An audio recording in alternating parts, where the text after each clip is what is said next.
দর্শকবৃন্দ, খবরটা খুবই ইন্টারেস্টিং হতে চলেছে। ইসরায়েলের একজন বিশেষজ্ঞ, তার নাম হলো গোলানি। তিনি ইসরায়েলের একটি পত্রিকা মারিভেতে প্রকাশিত হয়েছে তার কিছু কথা বা বক্তব্য, যেটা নিয়ে সোশ্যাল মিডিয়াতে বিভিন্ন পত্রপত্রিকাতে এই বিষয়টা আসলে খুবই লেখালেখি হচ্ছে। গোলানি তিনি লিখেছেন যে আমেরিকা এবং ইসরায়েল যে ইরানের সাথে যে যুদ্ধটা করলো, এই যুদ্ধটা শেষ হতে না হতেই তাদের কিন্তু নেক্সট একটা টার্গেট ছিল পাকিস্তান বা তুরস্ক। কিন্তু ইরান ইরানের কাছে তারা যুদ্ধ করতে আইসা তারা আসলে এখানে ধরা খেয়ে গেছে। তারা আসলে এই যুদ্ধে জিততে তো পারে নাই এবং এখান থেকে তারা বেরো হতে পারতেছে না। তারা এখানে ধরা খেয়ে গেছে। এখন এই যে গুলানি, তিনি যে মারিভে পত্রিকাতে তিনি যে লিখেছেন, আসলে তিনি কিন্তু সত্যি কথাটা বলেছেন। তারা কিন্তু মুসলমান দেশকে ধ্বংস করার জন্য তারা কিন্তু একটা কিছু লোক আছে বুদ্ধিমান, তারা এই জিনিসগুলো নিয়ে তারা একটা গল্প তৈরি করে এবং সেই গল্পটা সরকারের কাছে তুলে দেয় এবং সরকার সেই গল্পটা তারা বাস্তবে রূপ দেয়। এই যে গোলানি তিনি যে কথাটা বলেছেন, এটা কিন্তু বাস্তব সত্য। সরকারের ভিতরের যে পরিকল্পনাটা, সেটা কিন্তু তিনি ফাঁস করে দিয়েছেন। তার দেশে এই জিনিসটা তার জন্য খারাপ হলেও অন্য দেশের জন্য এই জিনিসটা ভালো। হয়তো কিছুটা জিনিস লিক হয়ে গেল, এখানে বহির্বিশ্বের অন্যান্য দেশগুলি বুঝে গেছে, কিন্তু গোলানি বলার কারণে যে বুঝছে জিনিসটা তা না। মুসলমান দেশের যারা নেতা আছে তারা আগের থেকে সতর্ক, তারা আগের থেকে জিনিসটা তারা বুঝতে পেরেছে যে আসলে মিডল ইস্টের যে ছোট্ট দেশটি, দখলদার দেশটি, আসলে তারা আমাদের প্রতি কি ধরনের অত্যাচার করতে পারে এটা তারা আগের থেকে বুঝে গেছে। একটা জিনিস দেখেন দর্শকবৃন্দ, এই যে এমন একটা সময় আসলে এই যে গোলানি, তিনি এমন একটা সময় এই যে একটা বক্তব্য দিলেন, বা তিনি যে তাদের দেশের যে মারিভে যে পত্রিকাটা আছে সেখানে যে লেখলেন, এমন একটা সময়, যে সময়টা ইসরায়েল এবং আমেরিকা ইরানকে নিয়ে যেখানে শান্তি আলোচনা চলতেছে পাকিস্তানে, বা একটা পর্ব হয়ে গেছে, প্রথম একটা পর্ব হয়ে গেছে, সেখানে শান্তি আলোচনাটা ওইভাবে হয় নাই বা মীমাংসায় আসে নাই। সোমবারে হয়তো দ্বিতীয় আর একটা আলোচনা হবে। ঠিক এরকম একটা সময় গোলানি তার এই কথাগুলি তিনি মারিভে পত্রিকাতে প্রকাশিত হলো। এমন একটা সময় তার এই কথাগুলি প্রকাশিত হলো। এই যে কথাগুলি তিনি বলেছেন, এটা কিন্তু আসলে একবারে জেনুইন সত্য কথা, একবারে লিগ্যাল কথাটা তিনি বলেছেন যে এই যুদ্ধটা শেষ হতে না হতেই দুটো দেশের থেকে যে কোনো একটা দেশ টার্গেট হতে পারে, সেটা হলো পাকিস্তান আর তা না হলে তুরস্ক। দুটো থেকে যে কোনো একটা দেশকে তারা হয়তো বেছে নিত পরবর্তী মিশন হিসাবে বা পরবর্তী টার্গেট হিসাবে। এটা তিনি সত্যি কথা বলেছেন। কিন্তু ইরানে তারা এসে এখান থেকে আর তারা বের হতে পারতেছে না। আমরা অনেক সময় দেখেন কথায় কথায় বলি যে ডোনাল্ড ট্রাম্প আসলে যুদ্ধ নিয়ে এক এক সময় এক এক কথা বলে। ডোনাল্ড ট্রাম্পের তার মেন্টালিটি আসলে এরকম ঠিক নাই, তার ব্রেন এরকম কাজ করতেছে না, সে আসলে এই হয়েছে সেই হয়েছে। আসলে কি ডোনাল্ড ট্রাম্প এরকম? আমার মনে হয় না যে ডোনাল্ড ট্রাম্প আসলে মানুষটা সেই রকম। যদি এরকম হইতো তাহলে আমেরিকানবাসীরা তারে আমেরিকার মতো একটা দেশের প্রেসিডেন্ট হিসাবে তারে ওখানে বসাতো না। আমেরিকাতে যাবৎ কাল পর্যন্ত যতগুলো প্রেসিডেন্ট হয়েছে, প্রত্যেকটা প্রেসিডেন্ট তারা কিন্তু তাদের নিজেদের স্বার্থের জন্য তারা কাজ করেছে।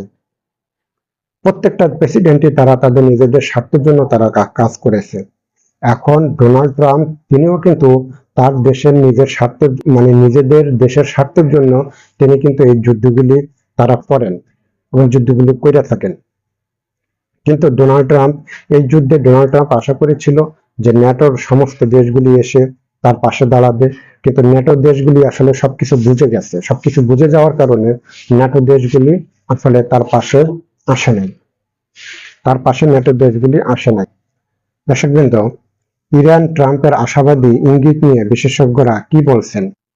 মার্কিন প্রেসিডেন্ট ডোনাল্ড ট্রাম্প ইরানের সঙ্গে সম্ভাব্য একটি চুক্তি নিয়ে যে আশাবাদী মন্তব্য করেছেন, তা একটি বাস্তব সম্ভাবনা ইঙ্গিত হতে পারে বলে মনে করছেন বিশেষজ্ঞরা।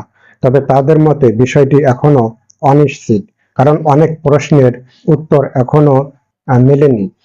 এই যে ট্রাম্প যে তারা যে চুক্তিটা করবে সেই চুক্তির সাথে মানে ইরানের যে পারমাণবিক ইস্যু বা হরমুজ প্রণালীর যে ইস্যু, এই বিষয়গুলি নিয়ে আসলে তাদের ভিতরে যে একটা অঙ্ক কষাকষি হচ্ছে, সেই অঙ্কর যে গড়মিলটা, সেই গড়মিলটা কিন্তু আসলে এখনো মিলেনি। কারণ ইরান চাচ্ছে যে তারা অঙ্ক কষাকষি করে তারা 100% ভাবে তাদের স্বার্থ রক্ষা করবে। আমেরিকা চাচ্ছে যে তারা আসলে মানে তাদের স্বার্থটা মানে কিভাবে রক্ষা করা যায়, তারা সেটা নিয়ে আসলে মানে উঠে পড়ে লাগছে। এখন ইরানের মতামত একরকম, আমেরিকার মতামতটা হলো একরকম, দুটো দেশের মতামতটা দুই রকম। যার কারণে এখানে আসলে এই যুদ্ধের যে মানে মধ্যস্থতা বা শান্তি চুক্তিটা ওইভাবে আসলে হচ্ছে না। কিন্তু শান্তি চুক্তি হচ্ছে না, আবার এখন যে অনেক বড় ধরনের যুদ্ধ হচ্ছে তাও হচ্ছে না।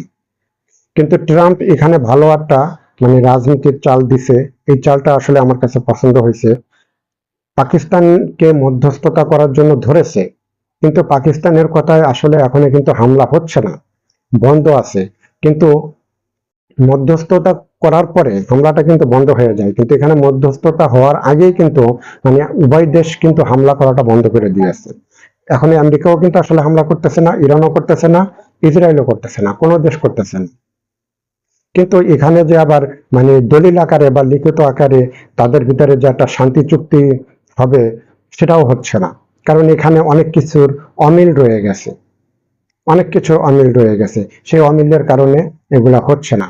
এখন প্রেসিডেন্ট ট্রাম্পের ভিতরে আসলে কি ধরনের মন মানসিকতায় কাজ করতেছে, সেটা কিন্তু আসলে বোঝাটা বড় মানে মানে এই মুহূর্তে এই কথাটা বোঝা খুবই কঠিন, যে আসলে তারা ভবিষ্যতে মানে কি করতে চাচ্ছে, বা আগামী 2-1 মাসের ভিতরে বা 2 সপ্তাহের ভিতরে বা 1 সপ্তাহের ভিতরে আসলে তারা কি করতে পারে।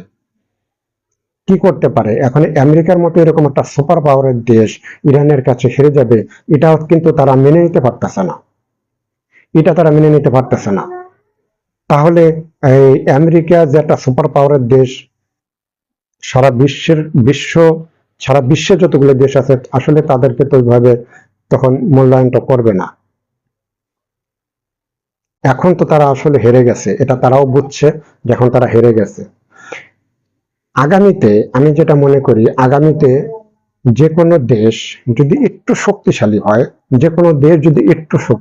হয়, তাহলে আমার মনে হয় যে আমেরিকার সাথে ঠিকমতো একটু শক্ত হয়ে খেলাইলে আমেরিকার সাথে তার মানে জেতাটা আমার মনে হয় যে কোনো ব্যাপার না, একটু শক্তিশালী হইলেই হয়। তো দর্শকবৃন্দ, যদি ভিডিওটা ভালো লাগে ফলো দিবেন, কমেন্ট করবেন, লাইক দিবেন, শেয়ার করবেন, এবং যারা ইউটিউবে দেখবেন তারা সাবস্ক্রাইব করবেন। আজ এ পর্যন্তই। সবাই ভালো থাকবেন, সুস্থ থাকবেন। আসসালামু আলাইকুম।